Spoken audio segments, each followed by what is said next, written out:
오늘 아침에 목사님하고 그런 얘기를 했습니다. 축구 보고 왔으면 많이 졸릴 텐데 라는 생각을 했는데, 보고 왔어요? 안 봤어요? 성민이는 봤을 거라고 확신을 했는데 네. 아무튼 그런 생각이 들어요. 왜 요즘에 오늘도 이강인 선수가 너무 잘했다고 하던데, 그 선수를 생각하면 그 선수의 옛 이야기들이 화두가 되잖아요.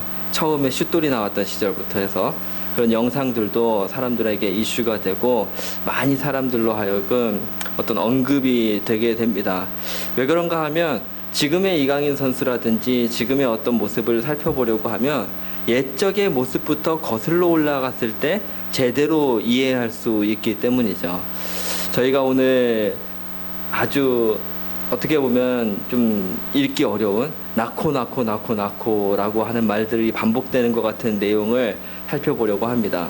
그 중에서도 특별히 오늘은 1절, 한 절에 대한 내용만 살펴볼 생각이고, 다음 주에 이제 2절에서 17절까지의 내용을 살펴보려고 해요. 왜냐하면 또 내용이 길면 여러분들이 힘들고 또 집중하기 힘들 수 있으니까 간단하게 이 말씀의 핵심 내용을 좀 살펴보려고 합니다.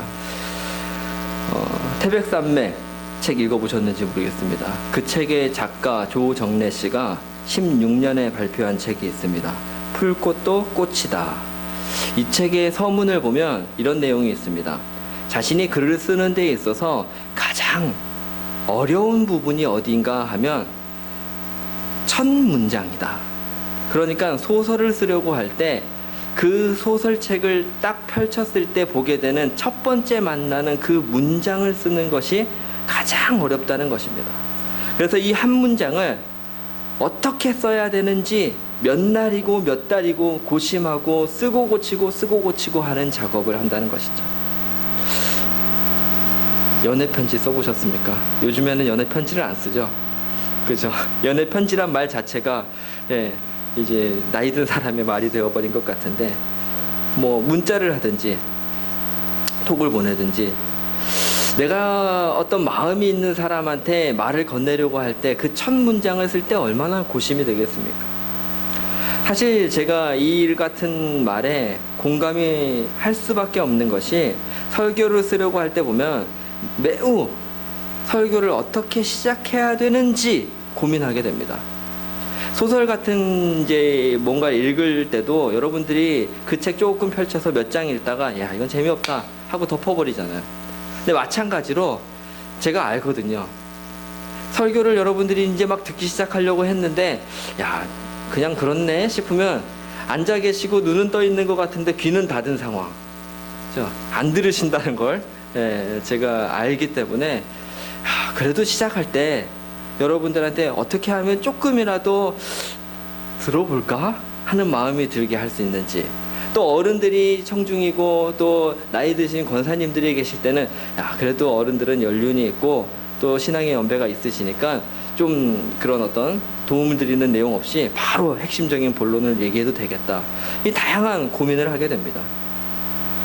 제가 왜 이 같은 말씀을 드리는가 하면, 오늘 우리가 읽은 말씀 성경 역시 그런 세심한 배려가 반영된 책이라는 것입니다.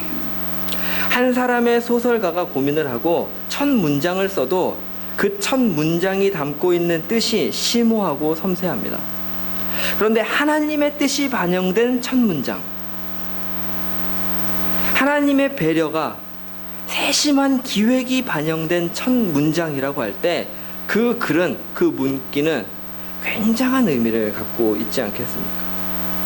아시는 것처럼 성경은 구약, 신약 합쳐서 66권의 책으로 구성된 책입니다. 그래서 우리가 성경 속에서 첫 문장이라고 할 수 있는 부분을 두 군데 발견하죠. 구약의 첫 번째 문장, 그리고 신약의 첫 번째 문장. 1장 1절들이죠, 양쪽.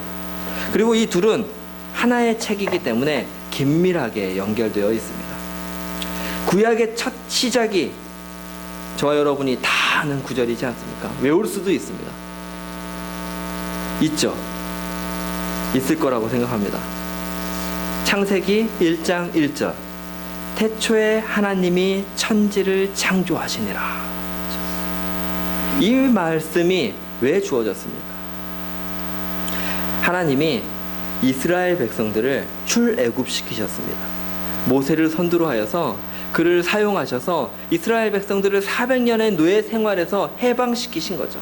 그리고 그들을 이끌어서 시내산에 모아들이게 하신 다음에 그곳에서 그들을 그렇게 출애굽시키신 하나님이 어떤 존재인지 알려주겠다 말씀을 주셨을 때 첫 번째 알려주신 문장, 첫 번째 깨닫게 하신 게 이 창세기 1장 1절이죠. 400년을 이스라엘 백성들은 애굽에 종살이하면서 애타게 기다렸을 것입니다. 언젠가 메시아가 올 것이야. 우리 조상들이 전해줬던 그가 와서 우리를 이 고통과 핍박에서 해방시켜 주겠지. 그리고 찾고 생각했겠지만 정작 400년의 시간 속에 그들의 머릿속에 하나님에 대한 바른 생각들은 없었다는 것이죠. 하나님이 어떤 분이신지는 생각 안 하는 거예요. 구해줄 거라고만 생각했지. 하나님이 어떤 성품의 존재일지는 고민하지 않죠. 오셔서 날 도와줬으면 좋겠다는 생각만 하죠. 이렇게 막강해 보이는데 점점 번성하고 있는 이 애굽에게서 우리를 구원할 메시아란 분은 도대체 어떤 존재일지 가늠은 안 되지만 막연히 기다렸을 것입니다. 그런데 출애굽을 시키셨어요. 얼마나 충격적인 사건이었겠습니까? 그 세상에 아무도 당할 수 없을 것 같은 바로가 무릎 꿇게 만든 사건이지 않아요. 그 일을 보고 모든 열방의 국가들이 야, 이스라엘은 건들면 안 되겠다. 저들과 함께하는 신은 대적할 수 없는 존재다. 그렇게 하나님께서 이스라엘 백성들을 실전을 통해서 하나님에 대해서 배우고 경험하게 하신 사건이 출애굽입니다.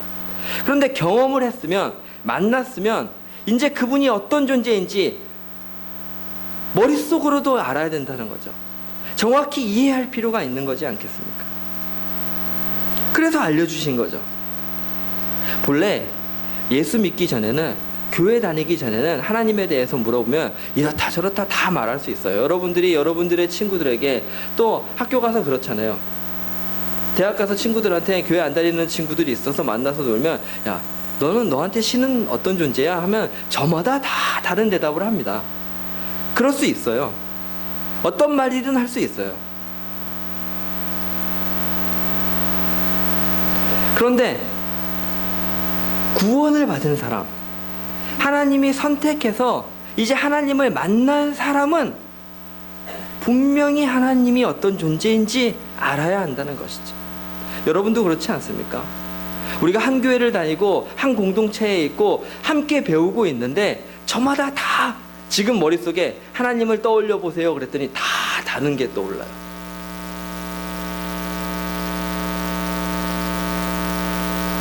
어떤 교회에서 예수님이 삼위일체 하나님이다 그랬더니 예수님도 신이었단 말입니까? 그리고 뭐 학생들이 놀라면은 이건 아니지 않겠습니까?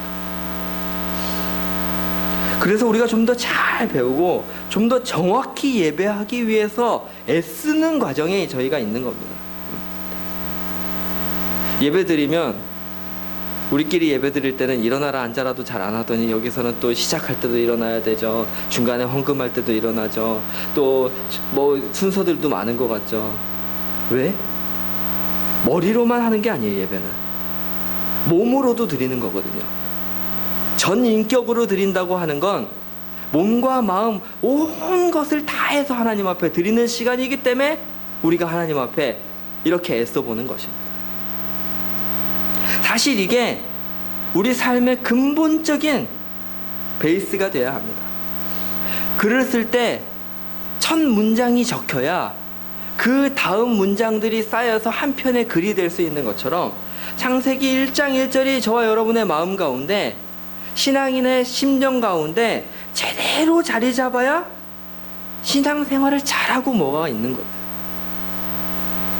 첫 번째 걸림돌이에요. 사실 하나님이 이 세상을 창조하셨다. 그분으로부터 이 세상이 시작했다.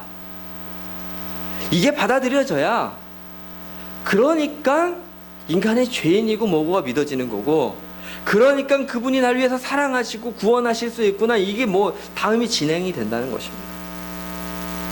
하나님을 창조주로 고백하는 출발점이 없으면 아무리 다양한 이야기를 들어봐야 소용이 없습니다. 오늘 구약의 이 첫 문장은 그래서 중요한 것이죠. 하나님은 이스라엘 백성에게 또 저와 여러분들에게 알려주신 겁니다. 하나님이 어떤 분이신지, 어떤 존재이십니까? 하나님은 이 세상의 시작이십니다. 시간과 공간, 모든 것이 하나님으로부터 창조된 것이죠.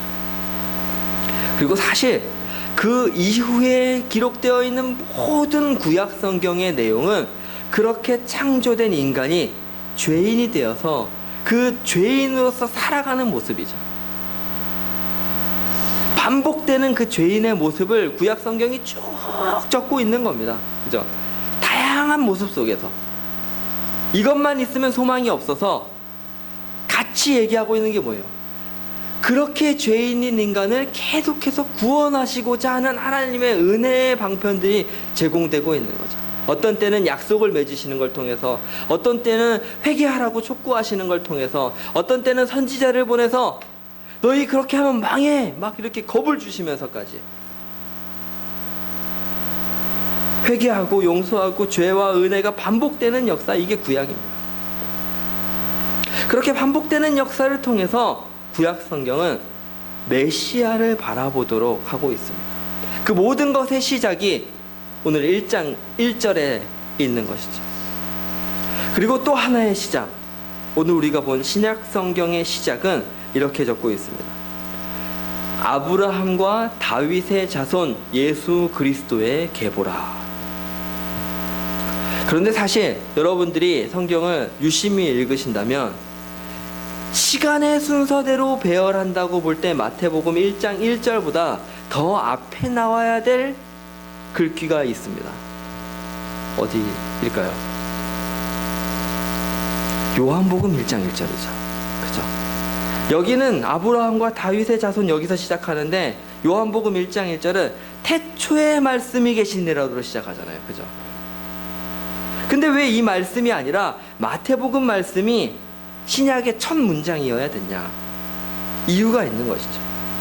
여기서 계보다, 계보, 이 말은 무엇 무엇의 세계, 무엇 무엇의 시작이다는 뜻이에요. 그 오늘 말씀 제목도 시작이라고 정했습니다. 구약에서 이 말이 톨레도이라는 말로 쓰였습니다. 어떤 구절들에 사용됐냐 하면 하늘과 땅에 창조된 대략이 이러하니라 할 때 대략이 톨레도십니다. 그러니까 대략이라고 표현했지만 하늘과 땅에 창조된 시작이라는 뜻이죠.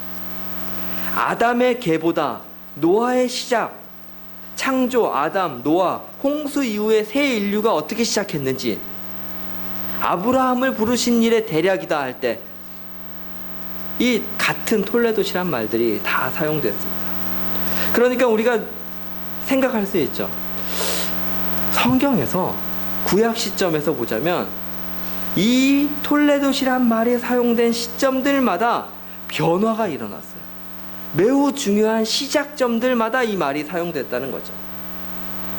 그리고 같은 맥락에서 오늘 이 본문의 신약의 시작에도 또 시작이다 이 말이 사용된 겁니다. 근데 이게 그냥 시작이 아니라 예수 그리스도의 시작입니다. 예수란 뜻이 무엇입니까? 메시아, 구원자죠. 그런데 이 말은 사실 대단한 말이 아니에요. 모든 유대인들이 다 메시아를 기다렸기 때문에 남자아이를 낳은 어머니들마다 우리 아이가 혹시 메시아일까 생각했어요. 그래서 예수, 이 이름을 예전에 뭐 순이, 철이 이렇게 지었던 것처럼 많이 지어뒀단 말이죠. 근데 특별한 게 뭐예요? 그리스도. 기름 부음 받은 자, 이건 아무나 할 수 없는 거예요. 하나님의 선택하신 자.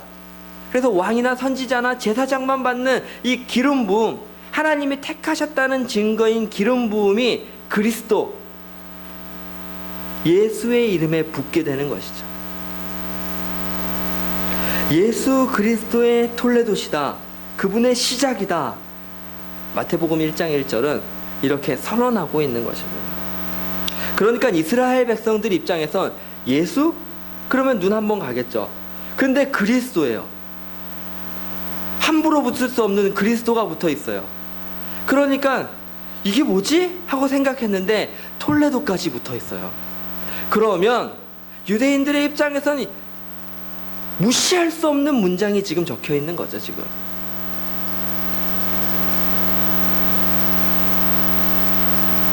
중요한 무언가가 지금 시작되는구나. 알게 되는 것입니다. 구약의 시작이 하나님이 이 세상을 시작하신 그 첫 문장이었다면 신약의 시작은 예수 그리스도로 인해서 새로운 무언가가 시작되고 있음을 알려주고 있는 것이죠. 그렇게 예수 그리스도의 시작이다 이렇게만 해도 특별한데 그 앞에 또 붙어있는 이름이 있어요. 아브라함, 다윗. 이렇게 하면 이스라엘 백성들 입장에서는 거의 끝판왕 같은 문장입니다. 왜 그런가 하면 아브라함, 다윗은 엄청난 인물이에요. 남다른 의미를 갖고 있습니다. 아브라함이 어떤 사람인지 아시죠? 특별히 하나님의 편에서 생각할 때는 아브라함이 등장하기 이전까지 모든 역사는 창세기 1장부터 11장 즈음까지의 역사는 하나님이 직접 개입하시지 않아요. 저들이 벌어지는 상황에 대해서 기술되어 있는 역사라면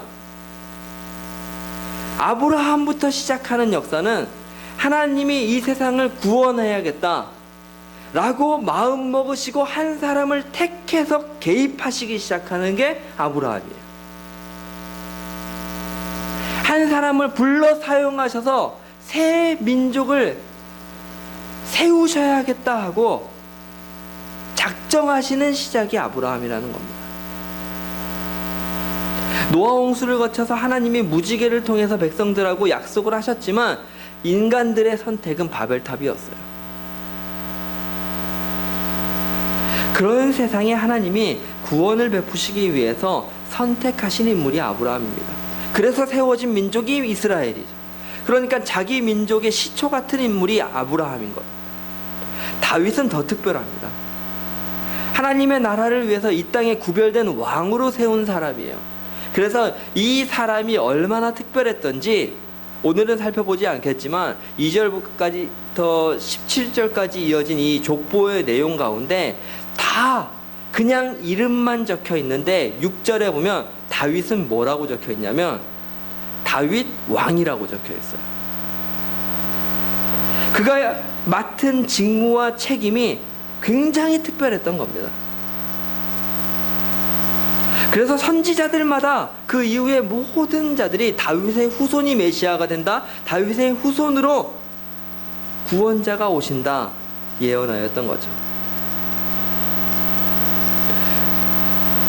이스라엘 백성들의 입장에서 이 같은 의미의 신약의 1장 1절 첫 번째 문장은 각별할 수밖에 없는 것입니다. 그리고 오늘 저와 여러분 역시도 같은 마음으로 이 1장 1절 앞에 서야 합니다.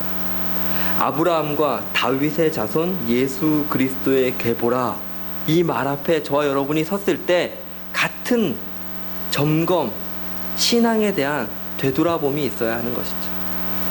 예수 그리스도를 나는 정말 실존하는 인물로 아브라함, 다윗의 후손으로 오신 역사적인 인물로 그렇게 받아들이면서 내가 예수님을 믿고 있는가? 또 아브라함을 부르셨지만 완성하지 못했던 다윗을 세우셨지만 온전히 이루지 못한 하나님의 나라를 이 땅에 구현할 메시아, 구세주로서 예수 그리스도를 내가 고백하고 있는가? 이 두 가지가 이 문장 앞에서 저와 여러분이 점검해 보아야 할 우리 신앙의 태도입니다. 그게 있을 때 우리는 예수님을 믿는다 이렇게 말할 수 있기 때문입니다. 우리는 이제 앞으로 마태복음을 중심 본문으로 해서 예수님의 행적들에 대해서 한 번씩 살펴보려고 합니다. 그리고 한 번 한 번의 말씀을 나누면서 우리의 신앙을 또 예수님께서 우리를 위해서 행하셨던 그 길을 같이 점검하고 돌아볼 수 있기를 바랍니다. 그렇게 한 번 한 번 말씀을 나누면서 조금씩 땅이 다져지듯이 저와 여러분의 마음속에 예수를 아는 지식이 더 깊이 새겨질 수 있기를 진심으로 축복합니다. 우리 같이 그런 마음을 가지고 잠시 기도하였으면 좋겠습니다. 하나님께서 저와 여러분에게 복음, 구원의 은혜를 주셨습니다. 근데 그것은 다른 것이 아닙니다. 예수 그리스도를 제대로 알고 믿는 것, 이것이 복음입니다. 우리가 그렇게 믿을 수 있는 마음도 주시기를 원하고, 또 그렇게 깨닫고 원할 수 있는, 또 우리가 아무리 원한다고 해도 하나님의 은혜 주셔야지만이 받아들일 수 있는 믿음이 있습니다. 그 믿음을 소유한 정말 그런 모습으로 우리가 자라날 수 있도록, 또 하나님 앞에 한 사람의 성도로 살아갈 수 있도록 하나님 도와주시기를 바라는 마음으로 같이 이 시간에 기도드리겠습니다.